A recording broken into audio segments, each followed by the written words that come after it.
নমস্কার, কেমন আছেন সবাই? সহজ জীবনের রান্নাঘরের আরও একটি ব্লগে আপনাদের স্বাগত জানাই। রূপসা, রূপসা, এই ব্যাগটা নিবি নাকি দেখতো? হ্যাঁ বলো। এই ব্যাগটা নিবি? ইচ্ছা একটা দিলেই হইলো। না, 2 দিনের জন্য তো। হ্যাঁ হ্যাঁ হবে। হবে না? কেন এইটা আর ওই সাইড ব্যাগটা নিয়ে নেবো। তোর সাইড ব্যাগটা তাহলে এটা হয়ে যাবে? অনেক এটা আমার যে কয়টা মানে কাপড় জামা নেই ওইটার মধ্যে আটকায় যায়। এনাফ এটা।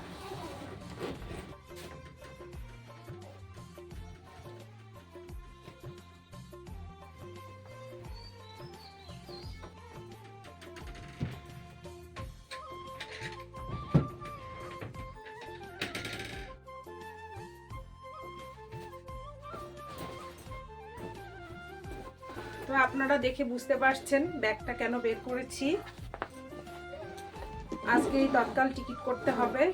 আজকে টিকিট করবে, কালকে ওরা বের হবে, বাবা আর মেয়ে। তো ফাইনালি ঠিক হয়েছে, মেয়ে কলকাতা এক কলেজে ভর্তি হবে। সেটা দুটা কলেজের মধ্যে যে কোনো একটা কলেজে ভর্তি হবে। তো কোথায় ভর্তি হবে এখনও জানি না, তো গেলে পরে জানা যাবে। আর যেটা আর কি খোঁজ খবর করে জানা গেছে, প্রচুর টাকা তো লাগবেই। এখনও টাকা পয়সা ম্যানেজ হয়নি, কিন্তু তা মানে ম্যানেজ তো করতেই হবে, যেহেতু মেয়েকে পড়াবো। দুটো কলেজ চয়েস করা হয়েছে, তো সে দুটার মধ্যে একটা কলেজেই ও ভর্তি হবে।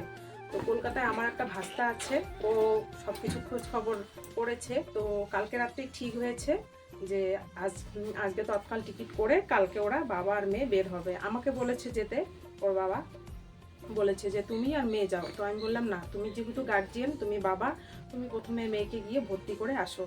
তো এখন প্রায় 70-80 হাজার টাকার মতো লাগবে। তো টাকা ম্যানেজ করা হচ্ছে, এই মুহূর্তে হাতে টাকা পয়সা নেই। তো যেহেতু ভর্তি করবে, তো টাকা তো অবশ্যই লাগবে, সেটা একটা আলাদা পার্ট। আর মানে হঠাৎ করেই কালকে রাত্রে ঠিক হলো যে কালকেই ওদের বের হতে হবে এবং বৃহস্পতিবার দিন মেয়েকে ভর্তি করা হবে। এখন যাক, কালকে কতদূর কি হয় জানি না। তো তার জন্যই আমি ব্যাগটা বের করে নিলাম, যেহেতু ওরা 2-4 দিনের জন্য যাবে, তাই একটা ব্যাগেই হয়ে যাবে। আর সঙ্গে মেয়ে আর একটা ব্যাগ নেবে। তো এতটুকুই কথা ছিল বলার আপনাদের। তো মা হয়ে মন তো ভীষণ খারাপ, মানে ভীষণ খারাপ লাগছে। মেয়ের সামনে তো কান্নাকাটি করতে পারছি না। ও তো কান্নাকাটি করছে, তো ওর সামনে আমি কান্নাকাটি করছি না এই কারণেই, কারণ ওকে তো সান্ত্বনা দিয়ে রাখতে পারবো, কিন্তু আমাকে কে সান্ত্বনা দিয়ে রাখবে? তো ওকে বোঝাচ্ছি, ও বারবার করে বলছে আমি যাব না, আমি মা বাবা ছাড়া থাকতে, মানে ইচ্ছা আছে ওর, যেটা পড়ার ইচ্ছা সেটা আছে 100% পড়বে, কিন্তু বলছে যে মা বাবা ছাড়া কীভাবে থাকবো, একা রান্না করে খেতে হবে। ভাবুন, যে বাচ্চাটাকে ছোট করে মানুষ করে এত বড় করলাম, সে 4 বছরের জন্য বাইরে গিয়ে থাকবে, আমার মনটা কতটা খারাপ। তো যাই হোক, মন খারাপ করলে চলবে না। ছেলে মেয়েকে মানুষ করতে গেলে বাইরে দিতেই হবে। তো ওকে বোঝাচ্ছি যে শুধু তুই একা যাবি না, প্রত্যেকটা ঘরের সন্তানরা বাইরে গিয়েই পড়াশোনা করে, সেটা বাড়ির একটু দূরেই হোক বা আরও বেশি দূরে হোক, সবাই যায়। তোকেও যেতে হবে। তুই যেরকম ভাবছিস আমার একা থাকতে হবে, সেখানে গিয়ে বন্ধু বান্ধব তৈরি হয়ে যাবে, বা আমরাও চাবো না ও একা থাকুক। 2-4 জন মিলে যদি থাকার ব্যবস্থা হয়, মানে করতে হবে। তো সেটাই ওকে বোঝাচ্ছি। তো দেখি যাক কালকে কি হয়, আপনাদের সবটাই জানাবো। আর আমাদের এখানে এত গরম পড়েছে বন্ধুরা, কি বলবো, দেখুন জানলা দিয়ে কীরকম আলো আসছে, আর এতটা রোদ, মানে দিনের বেলা তো কিছুতেই বের হওয়া যায় না। আর হঠাৎ করেই সিদ্ধান্ত হলো যাওয়ার, তাই ভাবলাম যে গোছগাছ করার ব্যাপার আছে, জামা কাপড় ধোয়ার ব্যাপার আছে। আর 2 দিন আগেই মেয়েকে বলছিলাম যদি যেতে হয় তাহলে তোর কিছু জামা কাপড় ধুয়ে রাখ, মানে একটু এগিয়ে রাখ। আর ও করেছে সেটাই, তো বরের কিছু জামা কাপড় ধুয়ে দেব। আর এখানে দুজনে মিলে মানে গল্প গল্প ঠিক না, গল্প তো বলা যাবে না, এখানে আমরা দুজনেই কথা বলছিলাম যে কোথা থেকে কি টাকা আসবে না আসবে, কিভাবে ম্যানেজ হলো বা কতটা হলো না, তো এগুলো বিষয়ে কথা বলছিলাম। আর বিছানার চাদরটাও তুলে নিলাম, দিতে হবে বিছানার চাদর, তাই ভাবলাম বিছানার চাদরটাও ধুয়ে ফেলি, মানে ওর জামা কাপড়ের সাথে।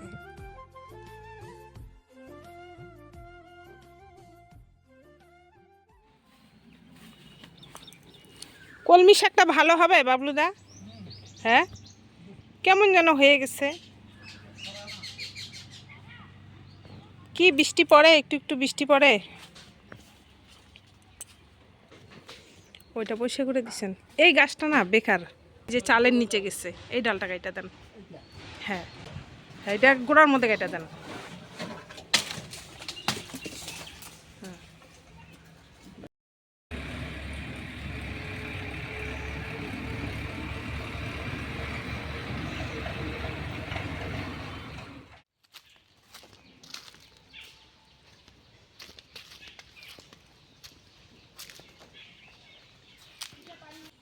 এই কাঁঠালটাই পারতে হবে, নিচে সেরকম মানে ছোট কাঁঠাল নেই, সব বড় বড় হয়ে গেছে। তো এই কাঁঠালটাই পারি দেখি।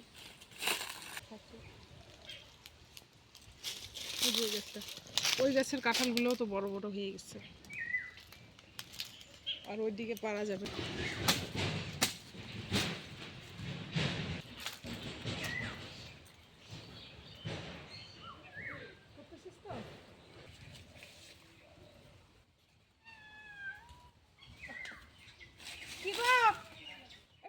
আমি লম্বা হয়ে পারতে পারলাম না, আর আমার মেয়ে পারলো।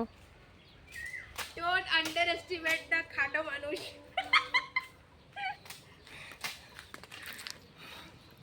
যাই হোক, আমি কায়দাটা পাইনি আর কি, তুই তো কায়দাটা পাইছিস। ভগবান, আমি তো ওইটাই ভাবতেছি, আমার সব থেকে বেশি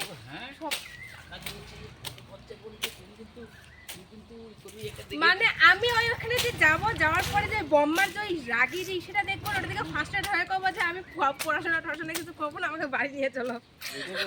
দেখো না আরো হবে একেবারে না, এগুলো যেগুলো গার্জিয়ানশিপের কথা বলতে লাগে সেগুলো তো বলবেই, মানে বলবে কিভাবে বলো তো, হাউ হাউ হাউ হাউ করে বলবে। চলো, জানিস কত টাকা খরচ হয়েছে?